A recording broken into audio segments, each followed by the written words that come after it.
ভাই আপনার টাকা। আরে ভাই আপনি 500 টাকা দিলেন কেন? এই শার্ট তো আমি 1000 টাকা দিয়ে নিয়ে গেছি।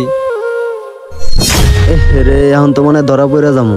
কিরে সুলাইমান, তুই নাকি 500 টাকা শার্ট 1000 টাকা বিক্রি করছিস কে? তোকে আমি দোকানে রেখে যাই কি এমন 2 নাম্বারি কাজ করার জন্য? ভাই এই শার্টটা আপনার গায়ে অনেক ভালো মানাইবো। ভাই শার্টটা আমার জন্য নিমু না, আমার বড় ভাইয়ের জন্য নিমু। ভাই সমস্যা নাই, শার্টটা আপনার ভাইয়ের গায়ে অনেক ভালো মানাইবো। শার্টটা দেখছেন একের শার্ট, আপনি এই শার্টটা নেন, ভালো হবে। যাই হোক শার্টটা আমার পছন্দ হয়েছে। শার্টের প্রাইস কত? ভাই শার্টটা যদি নেন আপনার জন্য একদম 1000। ঠিক আছে ভাই, শার্টটা প্যাক করে দেন। আচ্ছা ঠিক আছে ভাই, দিতাছি। যাই হোক মহাজন তো দোকানে নাই, এই ফাঁকে 500 টাকা শার্ট 1000 টাকা বিক্রি করলাম। মহাজন দোকানে না থাকলেই ভালো, কম দামের কাপড় বেশি দামে বিক্রি করে বাকি টাকাটা আমার পকেটে ঢুকাইতে পারি।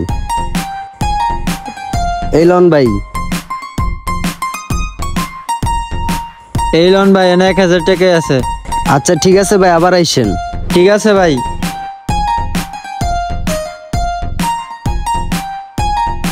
যাই হোক এভাবে যদি প্রতিদিন ধান্দা করতে পারি তাহলে তো আমি কয়েকদিনের ভিতরে লালে লাল হয়ে যাবো।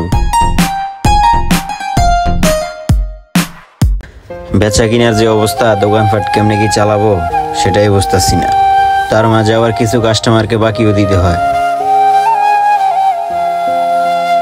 ভাই শার্টটা লয়ে গেছে আমি সকালবেলা আপনার দোকান থেকে। এখন একটু সমস্যা হয়েছে ভাই, শার্টটা তো পছন্দ করে নিছিলাম, এখন এক সাইজ শুরু হয়। এখন কি চেঞ্জ করে দেওয়া যাবে? হ্যাঁ ভাই, দেওয়া যাবে।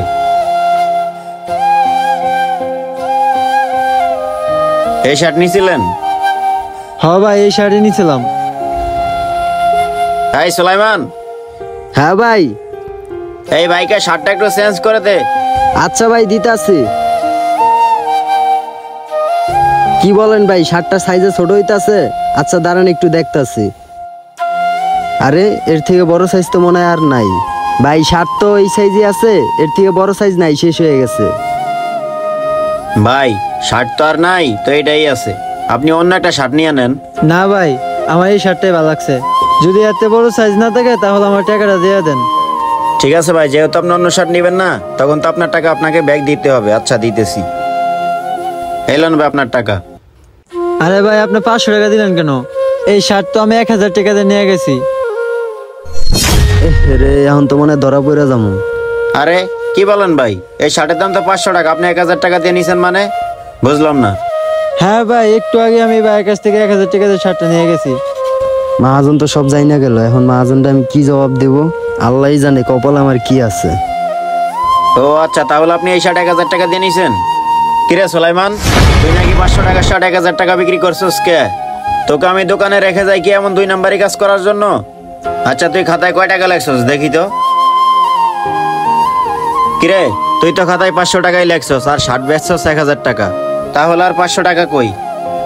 আচ্ছা আমি আপনাকে বাকি 500 টাকা দিতেছি। এলন ভাই, বাকি 500 টাকা। ভাই এই ধরনের কর্মচারী আপনার দোকানে রাখেন কেন? 500 টাকা শার্ট 1000 টাকা বেচে। আর এই ধরনের কর্মচারী যদি আপনার দোকানে আপনি রাখেন তাহলে তো ব্যবসা বেশি দিন টিকায় রাখতে পারবেন না। হ্যাঁ ভাই, আপনি ঠিকই বলছেন। আচ্ছা ঠিক আছে, আপনি এখন যান, আমি ওর ব্যবস্থা নিতেছি। আচ্ছা ঠিক আছে ভাই, আমি আসি। আচ্ছা আল্লাহ হাফেজ, আবার আইসেন। আর তুই, আমি দোকানে না থাকাকালীন তুই এই ধরনের কাজগুলো করে থাকস? তুই শার্ট বিক্রি করছিস 1000 টাকা, খাতায় লেখছিস 500 টাকা, কতদিন ধরে এই কাজ করস? বাকি 500 টাকা কি তোর পকেটে ঢুকাইছস? আসলে কি বলবো ভাই, আমার না ভুল হয়ে গেছে। আর আমার ইমার্জেন্সি 500 টাকা দরকার ছিল, সেই জন্য আমি এই কাজটা করছি। তোর টাকা লাগবে তুই আমাকে বলতি, তুই আমাকে না জানিয়ে কেন এই কাজটা করলি? তুই টাকা চাইলে কি আমি টাকা দেই না? আর তুই যদি এই ধরনের কাজ প্রতিনিয়তই করে থাকস তাহলে তো আমার দোকানের বদনাম, কাস্টমার আমার দোকানে আসবেই না। আর আমিও ব্যবসা প্রতিষ্ঠান টিকে রাখতে পারবো না, আমার থালাবাটি লইয়া রাস্তায় নামতে হবে। ভাই সত্যি আমার অনেক বড় ভুল হয়ে গেছে, শেষবারের মতো আমাকে মাফ করে দেন। আমি এই ধরনের কাজ আর কখনোই করব না। আপনার কাছে হাত জোর করে মাপ চাইতেছি ভাই, আপনি আমার মাফ করে দেন।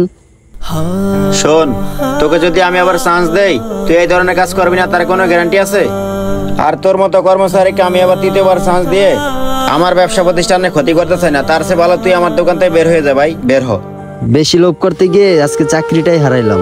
কিছু কিছু ব্যবসা প্রতিষ্ঠানে লক্ষ্য করলে দেখা যায় অসাধু কিছু কর্মচারী এই ধরনের কাজগুলো করে থাকে। তাদের উদ্দেশ্যে একটা কথা বলতে চাই, আপনারা যে এই ধরনের 2 নম্বরই কাজগুলো করে থাকেন, একটা কথা মনে রাখবেন, চোরের 10 দিন গৃহস্থের 1 দিন, আপনাকে একদিন ধরা পড়তেই হবে। তাই আমি বলতে চাই, সময় থাকতে নিজেকে পরিবর্তন করুন। আর সকল ব্যবসা প্রতিষ্ঠানের মালিকদের একটা কথা বলতে চাই, আপনারা দোকানে কর্মচারী রাখার আগে তাদেরকে একটু যাচাই করে নেবেন, আর তা না হলে ব্যবসা প্রতিষ্ঠান নিয়ে সামনে আগাতে পারবেন না। ভিডিওটি ভালো লাগলে শেয়ার করে দিবেন। যে কোনো নতুন ভিডিওর জন্য আমাদের পেজটি ফলো দিয়ে আমাদের সাথে থাকবেন। ধন্যবাদ সবাইকে। আসসালামু আলাইকুম।